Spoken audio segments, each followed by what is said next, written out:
This device has two pacer mode settings, demand and fixed. The factory default mode setting is demand. In demand mode, pacing pulses are inhibited by the patient's QRS complexes that occur during an interval that is dependent on the setting of the rate control. If during that interval no QRS complexes are detected, a pacing impulse is delivered to the patient. In the demand mode, the pacer supplies a required number of pacing pulses to maintain the patient's heart rate at approximately the rate selected in the pacing rate window. To pace in demand mode, apply ECG electrodes, attach lead wires, and connect the ECG cable to the side panel. Connect the therapy electrodes to the multifunction cable. Press the lead quick access key and select leads 1, 2, or 3 to provide the largest amplitude QRS complex. Verify that R waves are being properly detected by confirming that a QRS tone occurs with each displayed R wave, or by verifying that the heart rate display accurately reflects the patient's pulse rate. Press the pacer button on the front panel of the unit. The pacer settings window displays. Use the arrow keys to navigate the mode, press the select button, and then use the arrow and select buttons to set the pacer mode to fixed.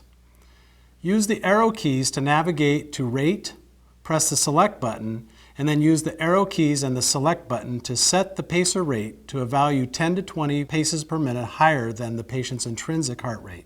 If no intrinsic rate exists, use 100 paces per minute. You can increase or decrease the pacer rate by a value of 5 paces per minute for rates below 100 and 10 paces per minute for rates above 100. Use the arrows key to navigate to Start Pacer and then press the Select button to select it. The pacing window displays behind the pacer settings window. In the pacer settings window, use the arrow key and the select button to adjust the pacer output.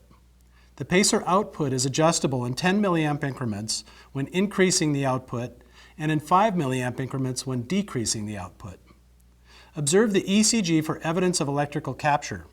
Select the lowest output current that achieves both electrical and mechanical capture. It is important to recognize when pacing stimulation has produced a ventricular response or capture. Determination of capture must be assessed both electrically and mechanically in order to ensure appropriate circulatory support of the patient. Electrical capture is determined by the presence of a widened QRS complex, the loss of any underlying intrinsic rhythm, and the appearance of an extended and sometimes enlarged T wave. Ventricular response is normally characterized by suppression of the intrinsic QRS complex. Mechanical capture is assessed by palpation of the peripheral pulse. To avoid mistaking muscular response for pacing stimuli from arterial pulsations, use only the following locations for palpating pulse during pacing: femoral artery, right brachial or radial artery. If ECG electrodes are not available or there is a circumstance that prevents or interferes with the surface ECG, this device delivers pacemaker pulses at a fixed rate. Fixed pacing should be performed only in an emergency when no alternative is available. Non-invasive pacing of pediatric patients is performed in an identical manner to adult pacing. Smaller size pediatric therapy electrodes are available for patients weighing less than 33 pounds or 15 kilograms. If it is necessary to pace for more than 30 minutes, periodic inspection of the underlying skin is strongly advised.